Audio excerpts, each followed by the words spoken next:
geldiniz sevgili dostlar. Siyah beyaz, antrasit ve gri'nin şahane uyumuyla zarif bir hırka öreceğiz sizlerle beraber bu videoda.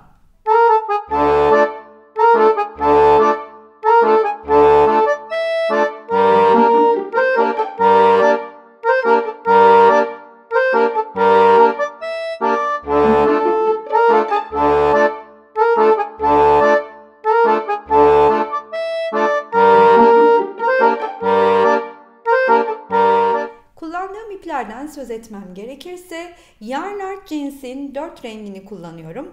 3 milim tığ ile.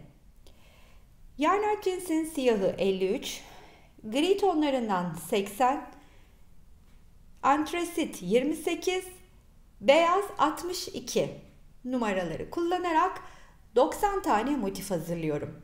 Bu 90 tane motifi hanım dilendi motifiyle öreceğiz. Bu motifin yapımını bu kanalda, bu videoda sizlere bırakmıyorum. Ancak daha önceden kanalımda çekmiş olduğum videonun linki bu videonun hemen altında olacak. 90 tane motifin 45 tanesini tek renk, 45 tanesini ise renk değiştirerek örüyor olacağım. Daha sonra bu 90 motifin 50 tanesini, ki az sonra size göstereceğim parçayı oluşturmak için ayıracağım. Diğer geri kalan 40 tanenin 16 tanesini 8 tane ön, 8 tane arkada kullanarak omuzlardan birleştireceğim. Geri kalan 12 artı 12, 24 taneyi de kollarda kullanacağım. Öyleyse beraberce İlk olarak birleştirmeyi göstermek istiyorum. Daha sonra da hırkanın oluşumuna geçelim. Motifin linki hatırlatmak isterim hemen aşağıda. Aşağıda linke bakarken hala abone değilseniz abone olun tuşuna da tıklamayı unutmayın. Öreceğimiz hırkamız 36'dan 42-44 bedene kadar çok rahatlıkla olacaktır ama 36 beden ben eğer biraz daha küçük olsun istiyorum, işte 44 beden ben daha da büyük olsun istiyorum diyorsa videonun sonuna kadar mutlaka izleyin. Videonun sonunda bütün beden ayarlamalarını size dilim döndüğünce anlatacağım. Motiflerimiz 5 sırada 10 santim. Burada da birleştirme sırasıyla birlikte benim motifim 12 santim oluyor. Bunu da göstermek istedim size. Öyleyse motif birleştirmeye geçebiliriz artık. Birleştirme nasıl yapacağız? İlk olarak onu göstermek istiyorum. Bunun için de şöyle 2 tane tek renkli örülmüş, 2 tane de şöyle koyayım. 2 tane de renk geçişi olan motifimi alıyorum. Ve ilk motifimin kenarından iki kenarını trabzanlarla örmeye başlıyorum. İlk olarak köşeye batıyorum. 2 tane ikili trabzan örüyorum. Daha sonra alttaki trabzanların tepesine batarak birer adet ikili trabzanlarımı örmeye devam ediyorum. Her bir trabzanın tepesine bir adet ikili trabzan. Şöyle göstereyim. Köşeye geldiğimde de bakalım. Köşeye geldiğimde 2 tane ikili trabzan örüyorum. 2 tane zincir çekiyorum. Aynı boşluğun içine 2 tane ikili trabzan daha örüyorum ve bir önceki kenarda yaptığım işlemi devam ettiriyorum. Her bir trabzanın tepesine ikili trabzan örerek bu şekilde.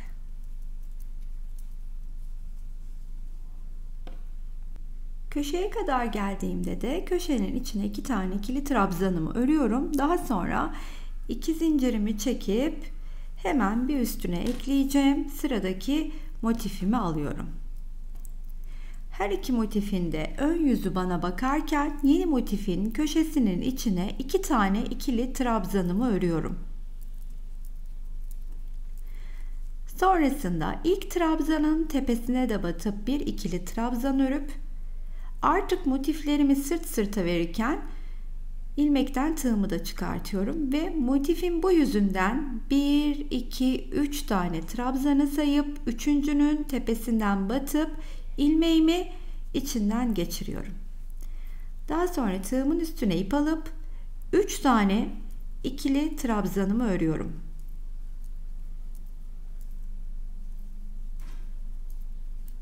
Tekrar tığdan çıkıyorum ve 1, 2, 3 tane trabzanı sayıp tepesine batıp ilmeğimi içinden çıkartıyorum. 3 tane ikili trabzanımı yine de örmeye devam ediyorum. Köşeye kadar aynı şekilde yapacağız. Tığdan çıktım ve aşağıdan sayıyorum. 1, 2, 3. Hop, battım. İlmeğimi de içinden alıp geçiriyorum. Bu mantıkla sonuna kadar geliyorum kenarın. Sona geldiğimde geriye aşağıda 2 tane ilmeğiniz kalmış olması gerekiyor. O 2 tane trabzanın tepesine de 2 tane ikili trabzanımı örüp tığdan çıkıyorum ve aşağıda da karşılığında 1, 2 tane kalmış oluyor. Köşeyi saymıyorum. Arasından geçirdim ve köşeye geldiğimde de 2 tane ikili trabzanımı örüyorum. Hemen bir zincir çekip burada köşenin içine batıp ilmeği köşeden geçiriyorum ve bir zincir daha çekip köşe boşluğuna 2 tane daha ikili trabzanımı ördükten sonra hemen kenarı üstüne ikili trabzanlarla örmeye devam ediyorum. Şimdi nereye kadar bu şekilde öreceğim göstereyim.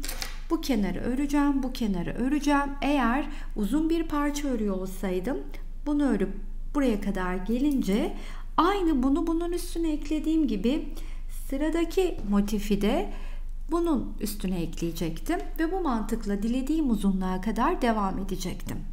Ama ben 4 parçada size mantığını göstermek istediğimden ötürü 2 tanesini birleştireceğim. Varsayalım bu 10 parça oldu, birleştirdik ve artık dönüşe geçiyorum. Hop, buraya geldiğimde buraya doğru örmeye de devam edeceğim. Öyleyse ben şimdi böyle geleyim, buraya da geçeyim. Buraya kadar geleyim. Şuradaki geçişi nasıl yaptığımı göstermek istiyorum. Buraya kadar geldiğimde ise şimdi artık şu kısımdaki geçişi ilk olarak buradaki köşenin içine 2 tane ikili trabzan örüyorum. Daha sonra bir zincir çekip şu ikisinin kesiştiği yerden batıp ipimi kaydırarak arasından geçiriyorum.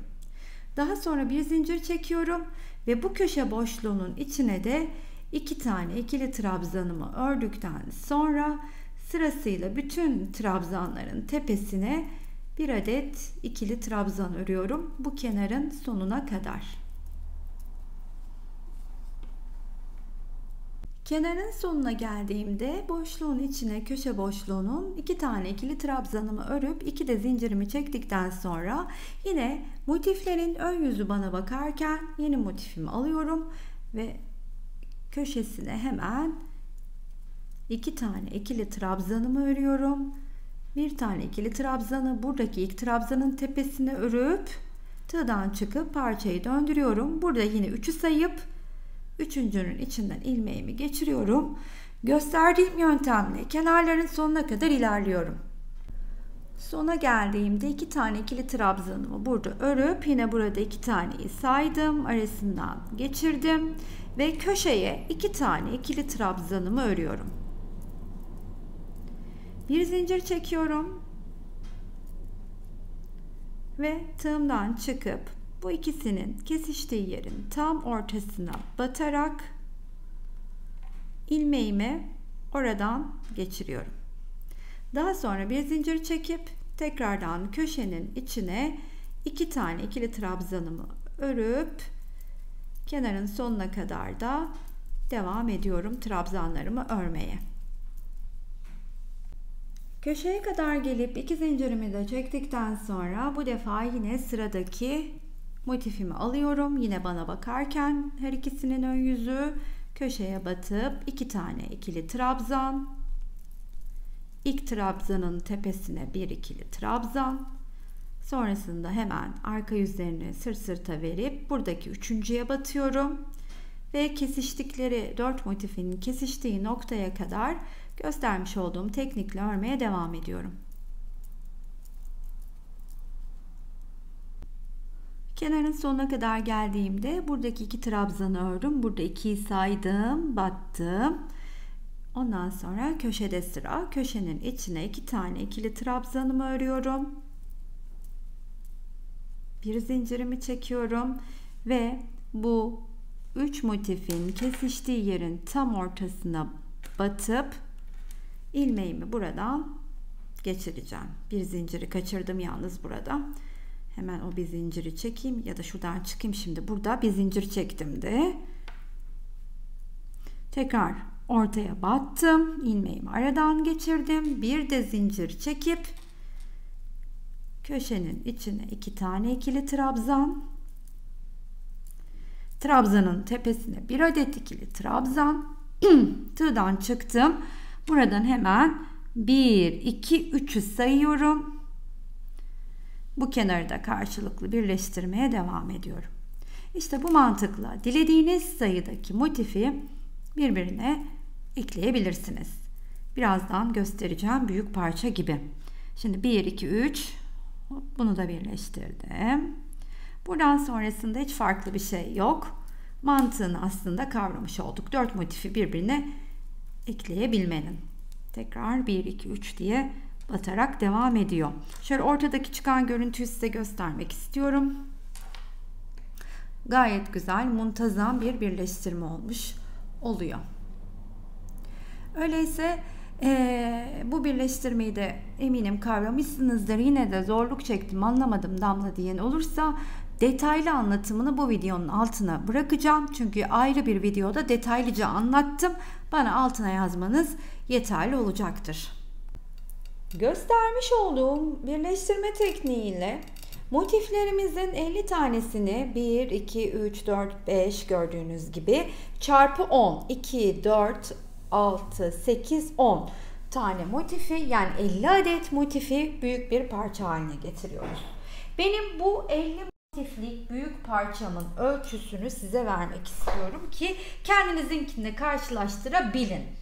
Benim bu motifim boy olarak 60, en olarak ise hemen yine veriyorum ölçüyü.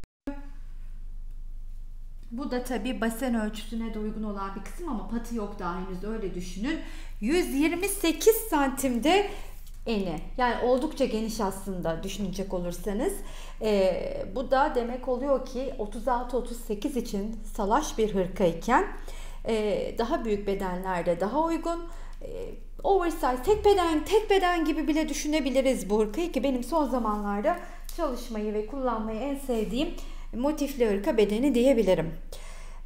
Öyleyse 50 taneyi siz de böyle birleştirdikten sonra bu parçayı tabii ki hırka formunu verebilmemiz için şöyle ters yüzünü çeviriyorum. Ve 2 motif sağdan 2 motif soldan şöyle alıp bir tanesi de kol altında kalacak şekilde düşünüp katlıyorum. Aynı şekilde diğer tarafta da aynı işlemi yapıyorum. Bir motifi kol altında bırakıp bu şekilde katlıyorum.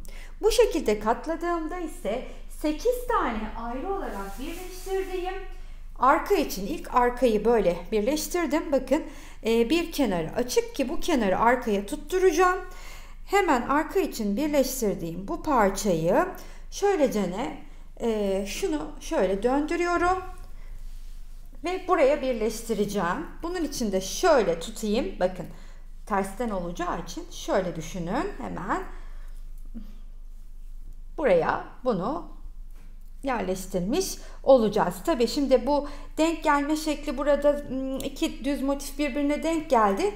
Diğer tarafa bakacağım hemen ki orada onu da değerlendirebilirsiniz yerleştirme sisteminize göre. Bakın burada gayet güzel, hiç de denk gelmeden böyle cuk diye oturdu. Devam etti yani bunlar. Denk gelse de çok önemli olmaz. Hani motifli hırkada çok mu önemli bir detay? Hayır, ama Ben biraz daha bir tık daha özen gösterdim. Şimdi burayı birleştirmeye geleceğimiz ise aynı size gösterdiğim teknik. Bakın son kenarı açık, bu kenarı buraya tutturacağım. Sonra buraya gelip hop buraya kadar örüp bitirmiş olacağım arkayı. Daha sonra önü birleştirirken de böyle yarım motiflerimiz kol altında kalacak. 2 tane öne 2 tane öne ilerleyip orayı da 2 2 4, yani bunun ortadan ayrık olduğunu düşünün. 4'ü bir tarafta, 4'ü bir tarafta kalacak. Hemen akıl karıştırmadan ilk arkayı birleştirmeye beraberce başlayalım. Bu köşeyi örmüştüm. Bir de zincirimi çekmiştim. Şimdi hemen burada birleştireceğim köşenin şu orta yerine batıyorum ve bu ilmeğimi buradan geçiriyorum. Daha sonra bir zincir çekip, biraz evvel açık renkle birleştirmeyi özellikle gösterdim ki hani zemin rengimiz siyah, zorlanmayalım diye. Mantığı biliyoruz artık. Köşeye 2 tane ikili trabzan, trabzanın tepesine bir adet ikili trabzan tığdan çıkıyorum. Hemen sayıyorum. Buradan 1 2 3 tam karşılığına gelen trabzanın içinden batıp çıkartıyorum. Tekrardan 3 tane ikili trabzanımı örüyorum. Tığdan çıkıyorum. 1 2 3 hemen tepesine batıp içinden geçiriyorum. Yeniden 1 2 ve 3'ü örüyorum. Tığdan çıkıp 1 2 3.'ye batıp içinden geçiriyorum. Şimdi sonuna kadar bu şekilde ilerleyeyim. Şuradaki her iki karşılıklı ortak kesiştikleri yeri birlikte geçelim. Burada sona geldiğimde 2 tane kalıyor trabzanım, biliyorsunuz. İkisinin tepesine batıp örüp arkada da 2 tane trabzanım kaldı. Köşeleri saymıyorum tabii ki, arasından geçirdim. Şimdi buradan hemen köşenin içine ilk olarak 2 tane ikili trabzanımı örüyorum. Daha sonra bir zincirimi çekiyorum ve buradaki alttaki kısımdan, bakın altta eklediğim parçadan kaydırma yöntemiyle çıkartıyorum. Tığımdan çıkıyorum ve arkadaki şu ikisinin geçiş yerine de birleşeceğim için tam olarak onun ortasına da batıp bu ilmeği alıp ikisinin ortasından da geçiriyorum. Bir zincirimi çekip buradaki köşenin içine geliyorum. Önce 2 tane ikili trabzan, sonra buradaki trabzanın tepesine bir ikili trabzan, tığdan çık, say. 1 2 3, üçüncünün tepesine bat, ilmeğimi çıkart. İşte bu mantıkla da sıranın sonuna kadar eklemeye devam edeceğim. Anlaşılmayacak bir şey kalmamıştır diye umut ediyorum. Arkadaki parçayı yerleştirdim. 8 parçalı motifi yerine. Şimdi öndeki motifleri de üstüne koydum. 4'ü burada, 4'ü orada kalacak. 2 önde 2 arkadaki motifle de aslında kol evini oluşturmuş olacağız. Böyle daha rahat, daha net görün istedim mantığını. Şimdi bunları buraya birleştirirken önü arkayla hem de kol evini oluşturarak ilerlemiş olacağım.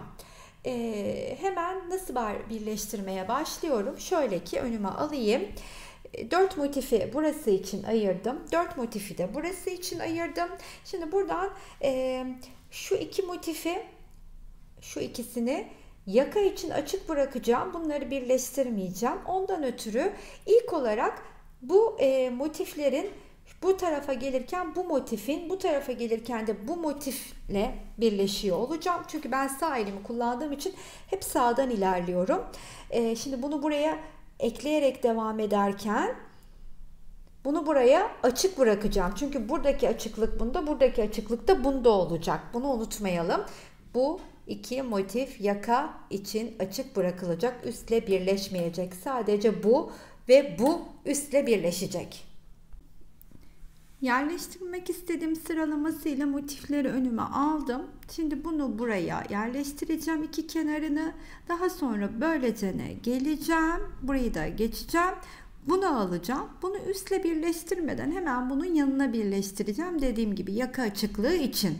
Daha sonra buraya kadar öreceğim ve başlayacağım bunu örüp dönüşte de altla birleşip başladığım noktaya gelmeye, o da burası olmuş olacak. Beraberce yol alalım.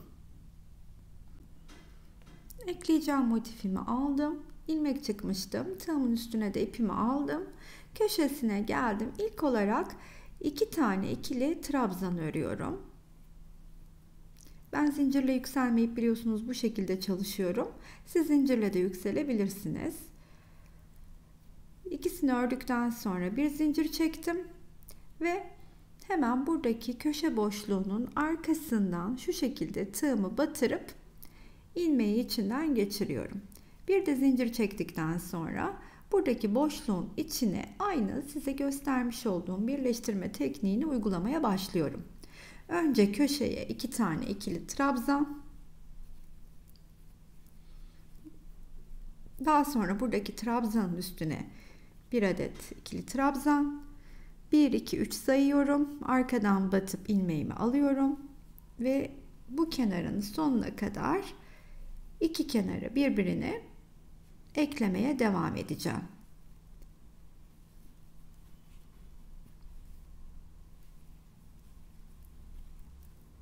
Bir, iki, üç. Buraya kadar geldiğimde de köşenin içine 2 tane ikili trabzanımı örüyorum. Daha sonrasında hemen bir de zincirimi çekip tığdan çıkıp bu ikisinin kesiştiği yerin ortasına batıyorum arkada tam olarak. İki motifin ilmeğimi oradan kaydırarak geçirip bir zincir çekiyorum. Ve tekrardan bu motifin diğer kenarını örmeye devam ediyorum. Trabzanların üstüne birer ikişer trabzanımı örerek. Yani bakınız buradayız. Bunu öreceğim. Sonra hemen yanındaki motifi alıp eklemeye başlayacağım. Bu kenarında sonuna geldikten sonra hemen yeni motifimi alıyorum. Şimdi bu yeni motifi eklerken bu iki kenarı birbirine birleştireceğim. Ancak buraya kadar geleceğim. Bu üstü birbirine arka ile birleştirmeden devam edeceğim. Böylece ne? Geleceğim. Sonra hop buraya kadar öreceğiz. Yani şimdi hemen başlayalım. Yapacağımız işleme iki kenarı birleştiriyoruz. Yeni motifimin içine 2 tane ikili trabzan köşesine, daha sonra ilk trabzanın üstüne bir ikili trabzan, tığdan çıktık, üçüncüyü saydık ve bu kenarın sonuna kadar aynen devam ediyorum.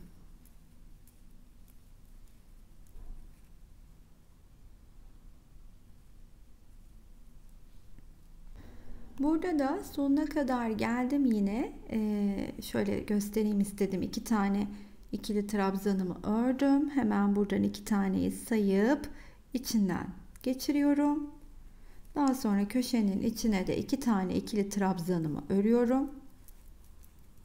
Bir zincirimi çekip arkadan 3 motifin kesiştiği yerin tam olarak ortasını bulup batıyorum. İçinden geçirdikten sonra bir zincir çekiyorum.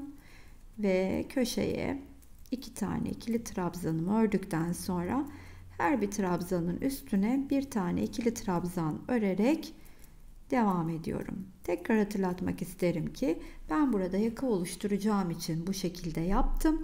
Eğer yakalı bir hırka yapmayacak olsaydı burayı da birleştiriyor olacaktım. Şimdi bunu açık öreceğim, döneceğim, buraya geleceğim. Buradaki geçişin nasıl olduğunu göstermiştim ama yine birlikte geçeriz. Devam ederiz. Buraya kadar gösterdiğim yere kadar bakın şu şekilde ilerledim. Şu da şurada dursun, birleştireceğim kısım birazdan. Hemen şuradaki geçişi göstermek istiyorum. Bu köşeye geldim yine. 2 tane ikili trabzanımı örüp bir zincirimi çektim ve bu ikisinin ortasından batıp ilmeğimi kaydırarak çıkardım. Bir zincir çektim ve bu kenarında sonuna kadar öreceğim. Şimdi tam olarak nerede olduğumuzu yatırarak size de göstermek istiyorum. Hemen tığdan çıktım. Üst kısımdayız. Şöyle kadrajı açayım. Üst kısımdayız. Birleşeceğimiz alttaki iki motif buradan. Buraya kadar geliyorum. Ve buradan artık dönüşte yeni eklemem gereken motifimle geleceğim. Şöyle yaka kısmını üste aldım. Yeni motifi ekleyeceğim yerde daha rahat görün istedim. Şu ikisinin ortası yeni motifimde. Hemen alıyorum. Şöylece yalnız burada bir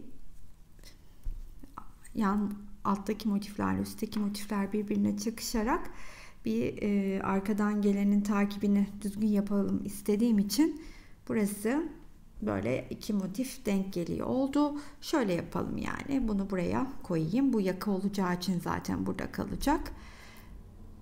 Böyle bir sıralama yapmak istedim. Hemen aldım yeni motifimi ve köşesinden örmeye başlayarak ilk olarak bu üstteki kenarı birleştiriyor olacağım. Sonra bu motifi alacağım. Bu da böyle buraya birleştiğinde alttan döneceğim. Şimdi ilk olarak bunu buraya kadar getireyim. Ne yapıyordum? Buradaki trabzanın üstüne de bir trabzan örüp buradan sayıyordum.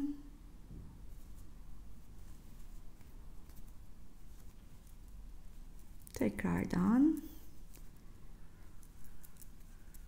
3 tane buradan da sayıyorum. 3'ü aynen devam ediyorum. Üçüncü motifi de burayı dolaşarak şimdi bu kenarın sonuna kadar örüyorum. Sonra dördüncüyü alacağım artık. Şöyle göstereyim dedim nasıl ilerlediğimi yine size. Bakın. 3 taneyi ekledim artık. Sıradaki bakın şu aşamadayız. Sıradaki son motif. Bunu da böylece ekledikten sonra dönüşte de birleşeceğiz. Dördüncü motifi de şu aşamaya kadar birleştirdim. Şimdi artık hemen buradan çıkıyorum. Şu köşeden ilmeğimi alıp şu iki kenarı birbiriyle birleştireceğim. Böylelikle hem yaka hem omuz hem de kol evimiz oluşmuş olacak. Ben burayı birleştirip başladığım noktaya döndüğümde. Burada alttaki iki kenarı da birleştirince ön kapağı tamamlamış oldum. Şimdi köşedeyim. 2 tane ikili trabzanımı örüp bir zincir çekip bu ikisinin yine birleştiği yere batıp ilmeğimi oradan geçiriyorum. Bir zincir çekiyorum. Buradaki köşeye geliyorum hemen. 2 tane ikili trabzanımı örüyorum ve her bir trabzanın üstüne yeniden buraya kadar şu başladığım noktaya kadar devam ediyorum ve böylelikle karşılıklı kol evimi de aslında oluşturmuş oldum. Bakın şöyle göstereyim. Arkada 4, kol altında da bir tane motif var. Kol evimiz hazır. Buraya kadar geldiğimde. Aynı burada birleştirmiş olduğum gibi şimdi bakın kol evim burada, yakası burada. Bu tarafı da birleştireceğim. Ama bu defa nasıl olacak? Şöyle ki burayı yukarıyı birlikte birleştirmeyeceğim, ayrı öreceğim için buradan ayrıyetten hemen başlayacağım. Bir kenarını öreceğim. Daha sonra buraya örerken yanına aldığım motifi burayla birleştireceğim. Yani ben bunun iki kenarını aslında örüp geleceğim. İki kenarını ördüğüm motifin yanına hemen sıradaki motifi alıp birleştiriyorum. Neresi? Bu iki kenarını birleştiriyorum. Hemen şöyle göstereyim size. Şu trabzanın üstüne de bir tane ikili trabzan, 3'ü say bat. Aradan geçirdim.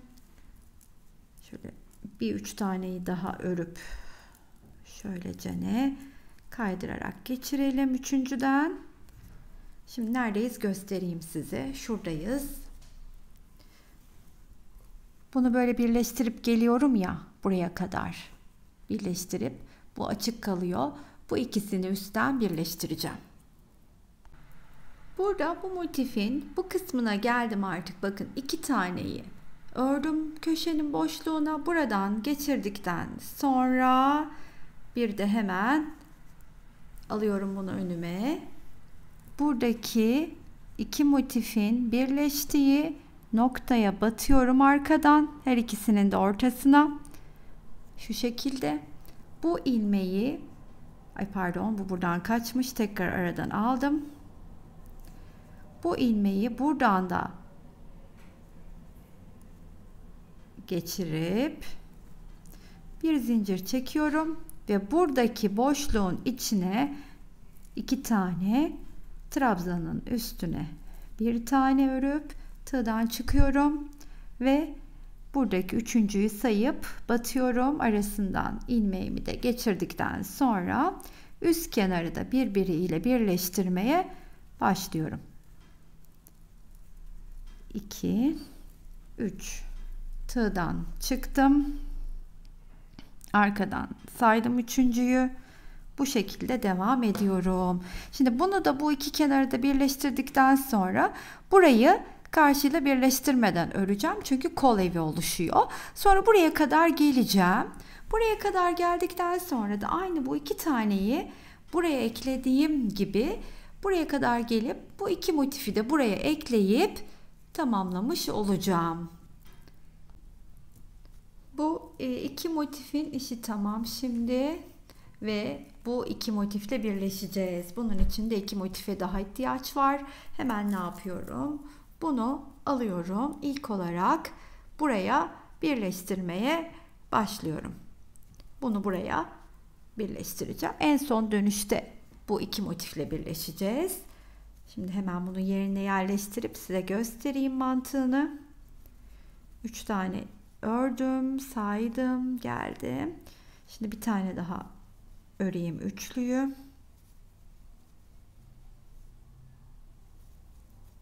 Şuradan çıkalım. 1 2 3'ü saydım, geçirdim. Şöyle çıkarttım. Bakın bu burada. Bunu buraya yerleştiriyorum. Sonra burayı bu kenarı örüp hemen sıradaki motifi alacağım. Bunu da buradan birleşip böyle geleceğim. Bunu da yerine yerleştirdikten sonra hop burayla birleşip tamamlayacağım. Yani buranın mantığı da böyle. Aynı göstermiş olduğum şekilde ilerleyip tamamlayıp geleyim. Yaka kısmını geçmeden evvel hırkanın etek ucu ve 2 kapağını öreceğiz. Onu nasıl yapacağımı göstereyim. Hırkamızı önle arkayı birleştirerek hem yakayı hem de kol evimizi oluşturmuş olduk. Şimdi yapacağım işlem, yaka kısmına geçmeden evvel hırkayı şöylecene bakın önüme alıyorum. Hemen şuradan başlayacağım. Şöylecene geleceğim. Etek ucundan döneceğim. Böyle geleceğim bu yaka ucuna. Sonra tersten tekrar gelerek öreceğim buraya. Sonra burada da 3. kez düzden örerek geldiğimde ipimi keseceğim. Yani 3 sıra lastik örümü yapacağım yakanın yapımına başlamadan evvel. Buradan başlayacağım hemen.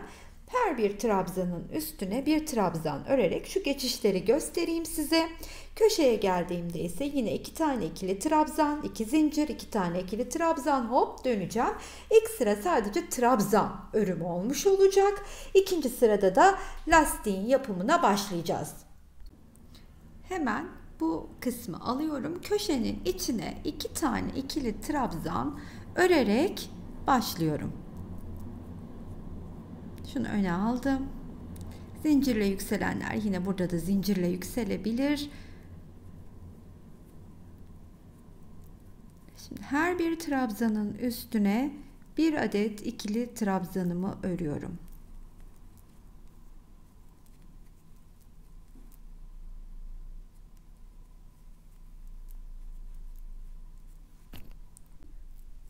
Şu iki motiflerin kesiştiği yerdeki geçişi de nasıl yaptığımı göstermek istedim.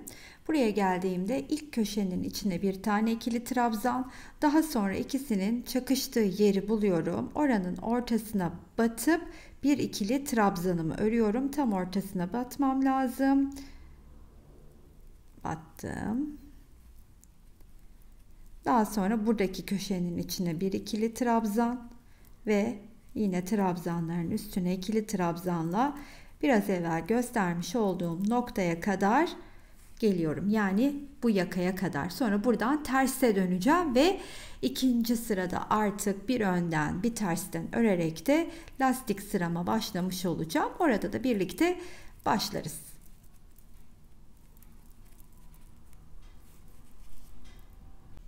İlk turu tamamlayıp diğer yakanın başlayacağı yerin sonuna geldim.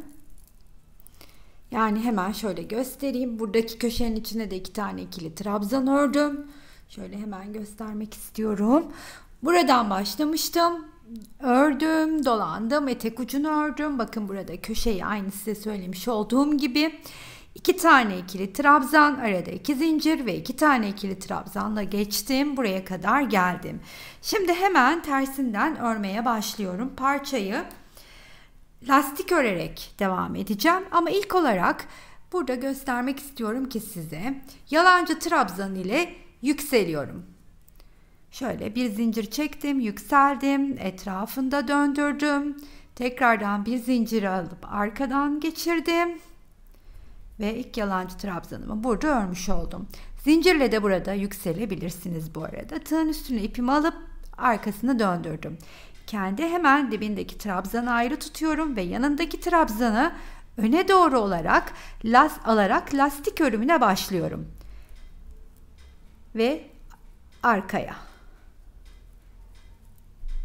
Bir öne, bir arkaya. Bir öne,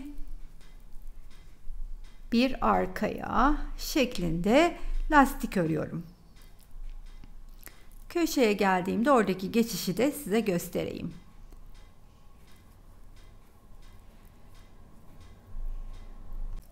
Köşeye geldiğimde bu lastik sırasında hemen içine ilk olarak 2 tane ikili trabzanımı örüyorum. Daha sonra 2 tane zincirimi çekip yeniden 2 tane ikili trabzanı daha örüyorum. Sonrasında ise sırasıyla trabzanlarımı örmeye başlayacağım. Burada arkadan örerek bitirmiştim. Yine arkadan örerek burada da başlasın istediğim için aynı görüntüyü yakalamak açısından 2 taraflı arkadan aldım. Öne alıyorum. Bu şekilde bu sırayı tamamladıktan sonra bir sıra daha önünü çevirip öreceğim. Lastik sırasını 3 sırada tamamlayacağım. Ondan sonra beraberce yakanın örümüne geçebiliriz.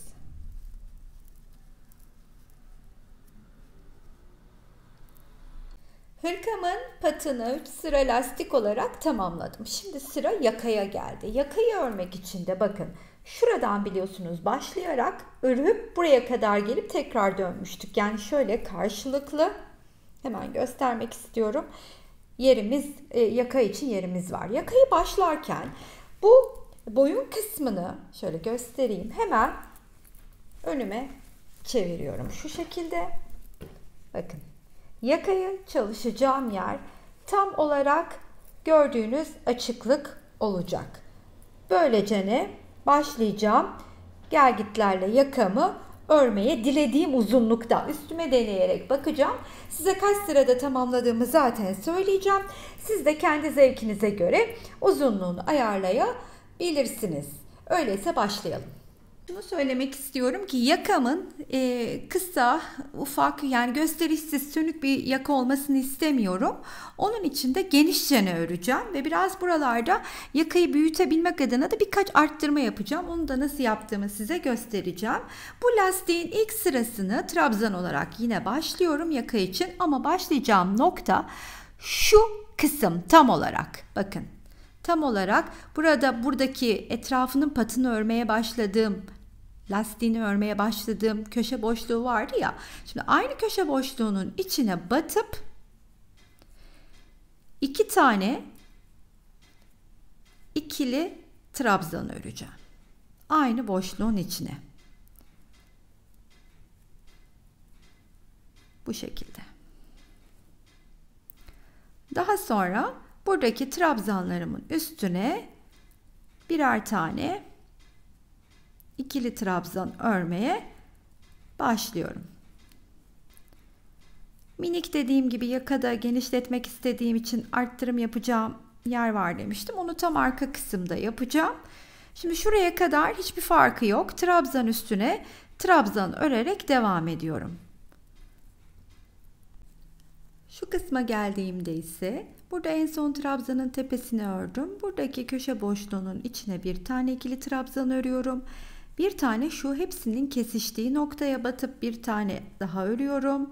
İkili trabzan, sonra bu köşeye gelip örüyorum. Ve trabzanın tepesine batıp örmeye devam ediyorum. Ta ki bakın şimdi buraya kadar devam edeceğim. Buraya kadar aynen ilerleyeceğim. Şurada yapacağım minik bir işlem olacak. Bu kısma geldiğimde de şimdi bu köşenin içine 2 tane ikili trabzan örüyorum. Sonra bu ortak battıkları, kesiştikleri yere batıp bir tane ikili trabzan örüyorum. Sonra bir tane bu köşeye bir ikili trabzan örüyorum. Sonra da trabzanların etrafına örerek devam ediyorum. Üstünü örerek. Bakın şöyle göstereyim. Burada arttırmalar yaptım, çoğaltmalar yaptım. Yakayı bir tık daha heybetli, gösterişli yapabilmek için. Buraya gelene kadar yine aynen devam. Burada o yakadaki kesiştikleri yere geldiğimde de yine buradaki köşeye bir tane örüyorum. Ortak noktaya bir tane batıp örüyorum. Pardon, tam ortaya batmam lazım, delik oluşmasın. Tekrar bu köşeye.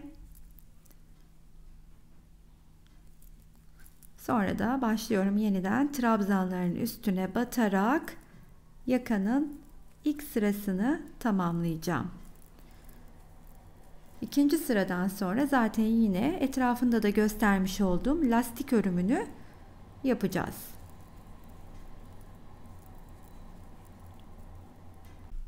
Bu sıranın sonuna kadar geldim. Burada bu köşe boşluğunun içine yine batıp 2 tane ikili trabzanımı ördükten sonra burayla da işim bitti. Artık bir üst sıraya yakanın ikinci sırasına geçiyor olacağım. Bunun için de hemen bir zincir çekiyorum. Yükselip etrafında döndürdükten sonra bu ipi ilmeğin ardından dolandırıyorum. Ve ilk sahte trabzanımı ördükten sonra tığın üstüne ipimi alıp hemen tersinden ikinci sırayı örmeye başlıyorum. Bu sıra benim lastik sıram.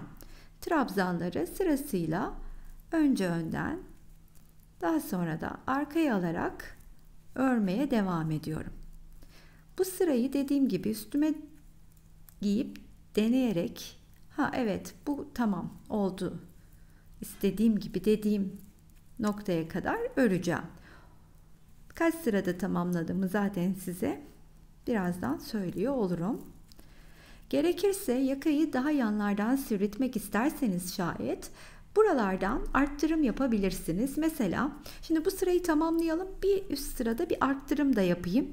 Nasıl arttırım yapabileceğimizi de orada göstermiş olayım. Şimdi burada artık hiç farklı bir şey yok. Altta örmüş olduğum her bir trabzanın üstüne batarak sırasıyla arkadan ve önden örüyorum. Sonuna kadar aynen devam ediyorum. Bu sıranın sonuna yaklaşıyorum. Beraberce yukarı çıkalım istedim. Bir üst sıradan sonra zaten her bir trabzan bana nasıl örmem gerektiğini de gösterecek. Şimdi buraya geldiğimde bu trabzanın yine içinden şöyle dolanıyorum. Bir ikili trabzanımı örüyorum. Şöyle batıp sırasıyla demiştim. Şimdi eğer arttırma yapmak istiyorsak, şimdi ilk önce bir tane ikili trabzanımı ördüm. Döndürdüm. Aynı boşluğumun içine, aynısının içine bir tane daha ikili trabzan yapıyorum.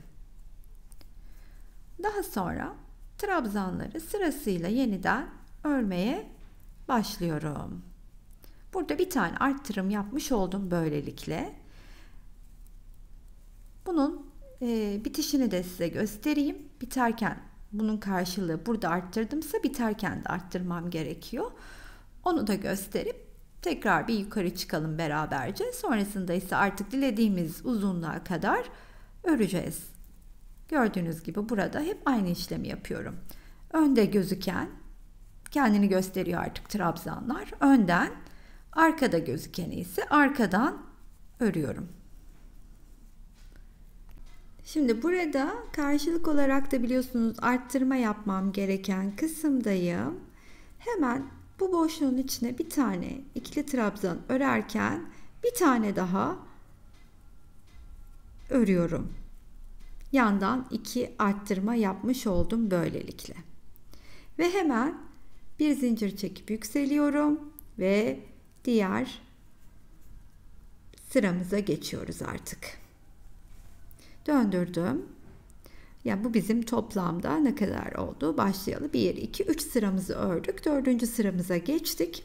Şimdi buradaki düzeni bozmamak adına şimdi bakın. Bunu önden örmek zorundayım. O zaman bunu hemen arkaya alıyorum. Trabzanlar bana nasıl örmem gerektiğini söylüyor. Bunu önden örüyorum. Bunu yeniden arkadan örüyorum. İşte bu şekilde istediğim uzunluğa, hoşuma giden uzunluğa kadar yakayı örmeye devam edeceğim.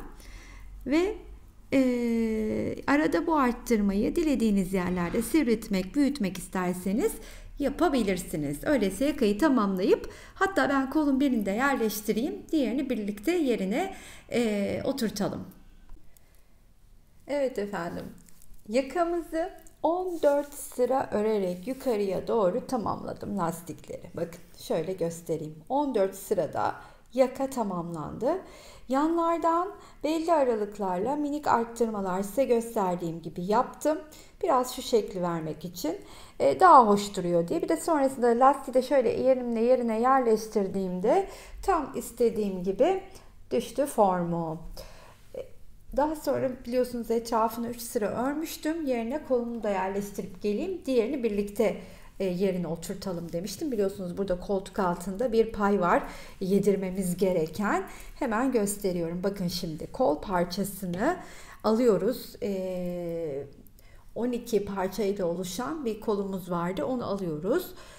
Yerleştirirken buradaki gördüğünüz gibi bu motifin yarısını, öndeki motifin yarısını bu tarafa, yani bakın şöyle düşünün. Burası ya. Şimdi yarısını bu tarafa, arkası açıkta kalıyor.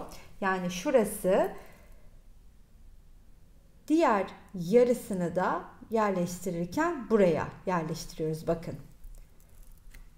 Şu beyaz motifin yarısına öndeki, yarısına arkadaki motif yerleşiyor. Yani buraya da yerleştirirken denk gelen kol motifinin katladığımda şimdi size göstereceğim. Önden yarısını, arkadan yarısını birleştirerek kol evine yedireceğiz. Kol parçasını birleştirirken 4x3 olarak, yani 12 tanesini, biliyorsunuz iki tarafımız normalde açık kalırdı. Birini böyle kol evine yerleştirir, birini de buradan diğer tarafla yerleştirip kolun formunu verirdik. Ama buraya kadar geldiğimde de son motifi birleştirdiğimde şu tam ortayı buluyorum, bakınız. Burası benim tam ortam. Buradaki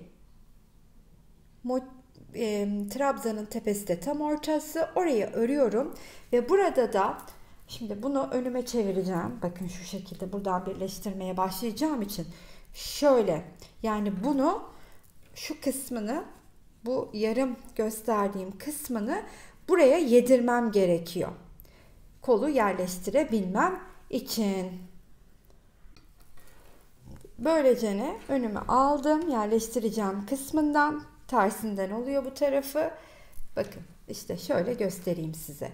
Bunu buraya, sonra kolun 2 tane motifini, yani şöyle göstereyim. Bu 2 tane motifi, bu 2 motife, bu yarım, bu tam, bu tam. Hop, diğer tarafa döndürdüğümde de 2 motif öne gelecek. Bu 2 motif öne geldiğinde de yine buradaki motifin yarısı diğer tarafa birleşecek. Şimdi örerken daha net anlayacaksınız diye umut ediyorum. Büyük parçada bunu anlatması oldukça zor tabii. Şimdi ilk önce buradaki ortaya kadar geldiğimi söylemiştim size. Hemen burada da aynı yeri buluyorum. Neresi oluyor? Bunun ortası, yani şu kol altındaki motifin tam olarak aynı yeri, bu ortanın bunun üstüne gelen trabzanı buluyorum. Yani şunun üstüne ördüğümü bulup tepesine batıyorum ve bu ilmeği de oradan geçiriyorum. Ve artık yedirmeye başlayarak birleştireceğim. Bunu buradan geçirdikten sonra şimdi buradan 1, 2, 3, 4, 5, 6, 7, yani ne yapacağım? Şimdi 1, 2, 3'ü 1 yapacağım. 2, 2 de ayrı birleştireceğim. İlk olarak 3 trabzanımı örüyorum. 1, 2, 3. Hemen üstten 3'ü sayıyorum. 1, 2, 3. Sayıp battım 3'e. Daha sonra burada 2 tane daha trabzan örüyorum. Geriye 4 kaldığı için 2, 2 ayırdım birleşmeye. 2'yi ördüm. Buradan da 1, 2 saydım. 2'ye battım. Tekrardan 2 tane trabzanımı örüyorum. Ve yine buradan 1, 2 sayıp yine buraya batıyorum. Şimdi göstermek istediğim yer tam olarak bakın. Yarısını, tam yarısından buraya oturtmuş oldum. Ve sıra artık buranın birleşmesine geldi. Köşedeyim. 1, 2, bir de zincir çekip bu üçünün kesiştiği yerin ortasına batıp ipi kaydırarak geçiriyorum. Yeniden bu ortaya 2 tane ikili trabzan örüyorum. Daha sonra buraya bir tane ikili trabzan örüp tığdan çıkıyorum. Buradan 3'ü sayacağım. 1, 2, 3. Çünkü karşıyla birleşmede sıra artık. Burayı artık bildiğimiz teknikle ilerleyeceğim. Yani ne yapacağım?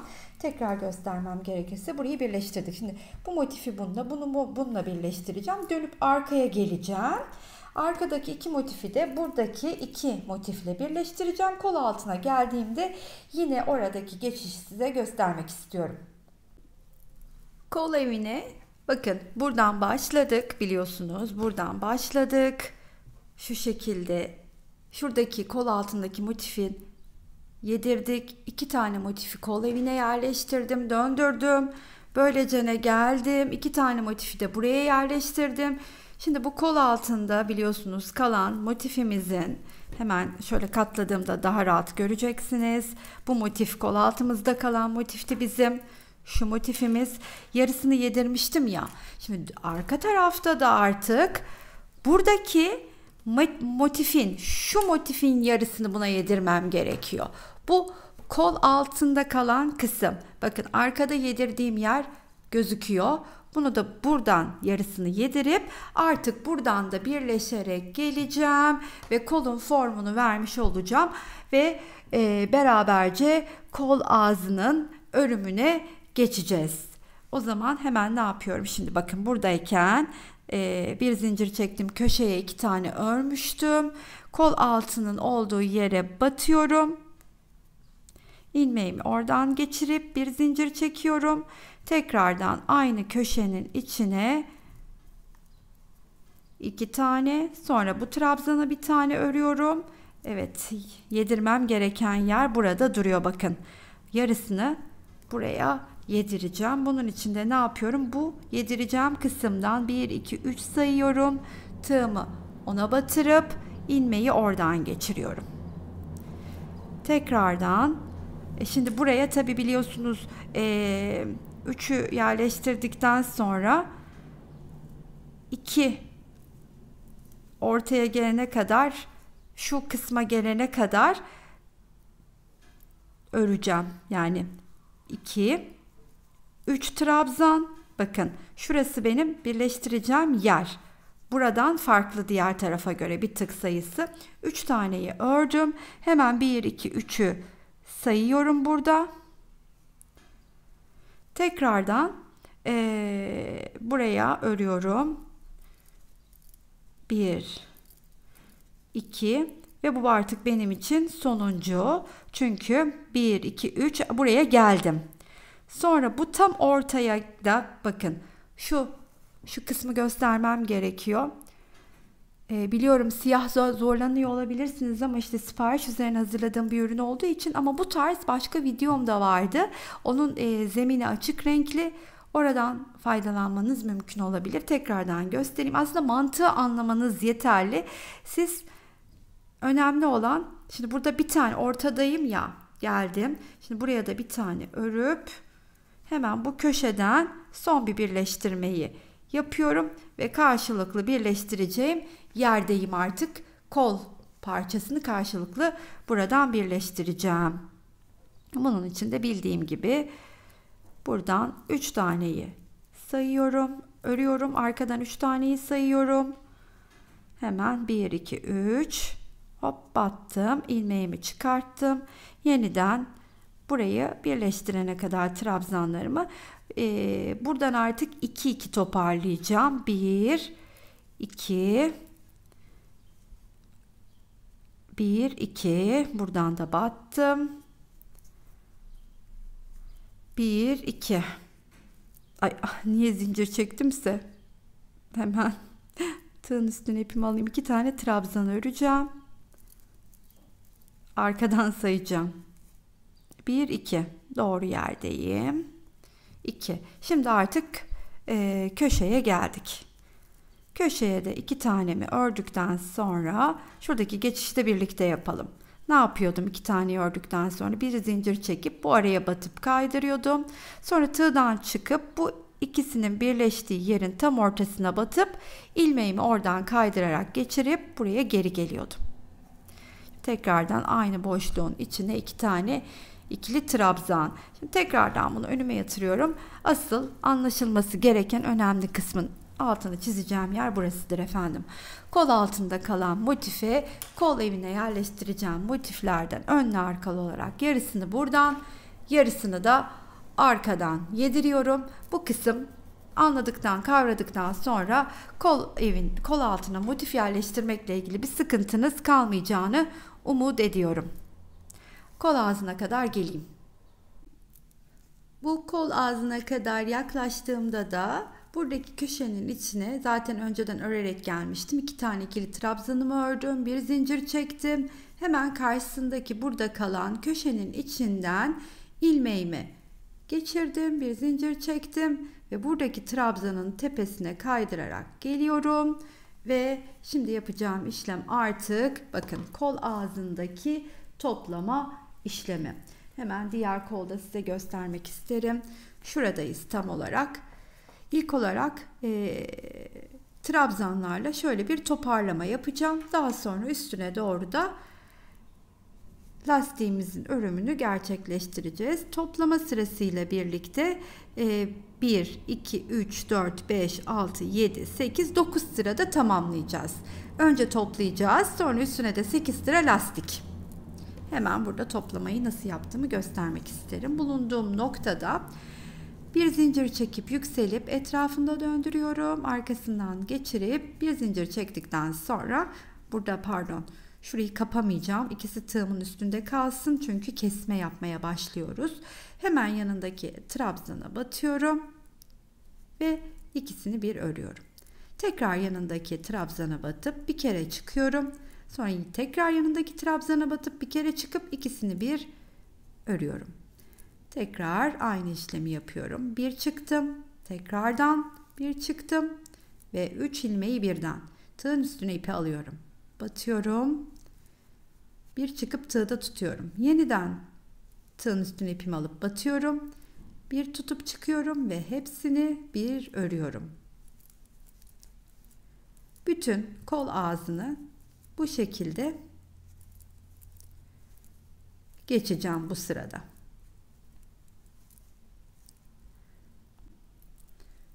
Bu kısımlara geldiğimizde burada da aynen bir tane buraya örüyorum, bir tane buraya örüyorum. Hepsini bir topluyorum. Sonra aynen devam ediyorum. Yani hangi yere geldiğimizin hiçbir önemi yok. Denk gelen noktada trabzanımı bir örüyorum, bir de yanına örüp yani 2-2 kesmemi yaparak kol ağzının lastik öncesi sırasını hazırlamış oluyorum.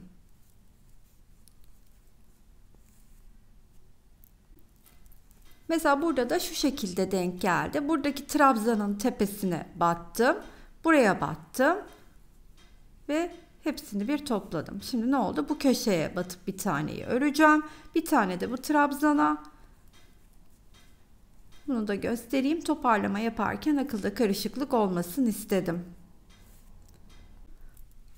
Artık başladığım noktaya yaklaştığımda kaldı son bu köşedeki toparlamam. Hemen oraya da bir tane buna, bir tane de buna örüp ikisini bir kestikten sonra ilk örmüş olduğum bu kesme yaptığım trabzanların tepesine batıp geliyorum. Ve hemen bakın bu yandaki bir boşluk gibi yer var ya, oraya da şöyle kaydırarak geçip ilk sahte trabzanla başlıyorum. Siz dilerseniz burada zincirle yükselebilirsiniz. Ve burada görmüş olduğunuz bütün bu geniş, bakın geniş boşluklara batarak bir tane ikili trabzan örüyorum bu sırada.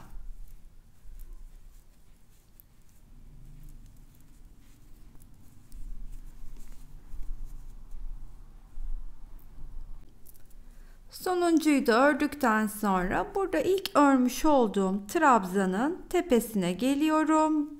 Kaydırarak onun üstüne battıktan sonra bir zincir çekip yükseliyorum. Yine etrafımda döndürüp sahte trabzanımı yapıyorum. Ve bundan sonra alttaki trabzanları sırasıyla bir öne alarak, bir arkaya alarak öreceğim. Lastik sıramı kuruyor olacağım yani. Şöyle söyleyeyim. 8 sıra demiştim. Bu trabzanlı sıra ile birlikte sayıp 8 yaptım. Siz tabii ki dilediğiniz kadar uzun ya da hani daha kısa yapabilirsiniz lastiği. Bu sırada gördüğünüz gibi bir öne alarak bir de arkaya alarak örüyorum trabzanlarımı.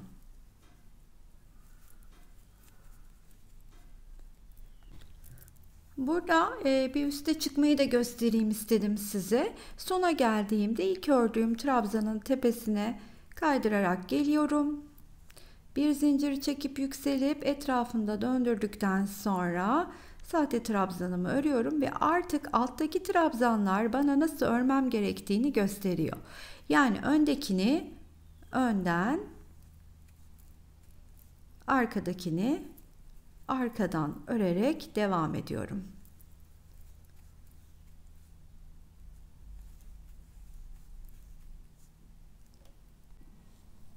Evet efendim, en sevdiğimiz kısım finale geldik.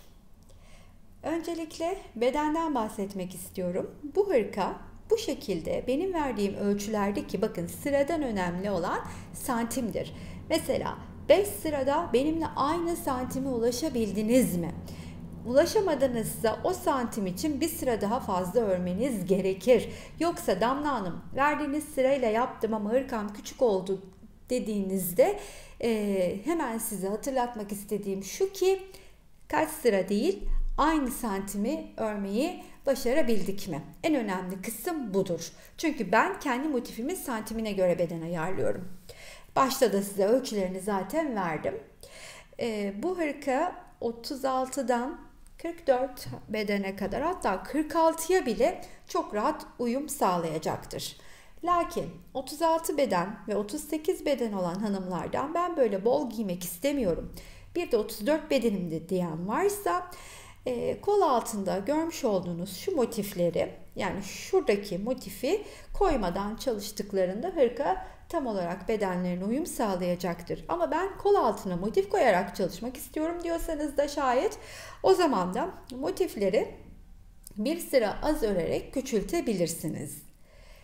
Daha büyük bedendeki hanımefendiler ise hiç düşünmeksizin motiflerini bir sıra fazla örecekler. Ama bakın 5 sırada benimle aynı santime düştünüzse bu ölçüler tutar. Bir sıra fazla örecekler çok rahatlıkla. 46 üstü, hatta 52-54'e kadar patını da daha geniş örerek çok rahatlıkla bedeni düşürebilirler. Bu hırkada anlaşılacağı üzere çok kolay beden büyütüp küçültebiliyoruz. İplerden bahsetmem gerekirse de 8 tane siyahtan kullandım. 150 gram, yani 3'er tane de diğer renklerden, açık gri, antrasit ve beyazdan da 3'er adet kullandım. Bunu da bir bilgi olarak bırakmak isterim sizlere. Umarım hoşunuza gitmiştir. Eğer beğendinizse her zaman olduğu gibi sizlerden kalbinizi rica ediyorum. Beğeni ve yorumlarınızı esirgemeyip abone olmayı unutmazsanız beni çok mutlu edersiniz. Sıradaki videolarda görüşmek üzere. Hoşça kalın arkadaşlar.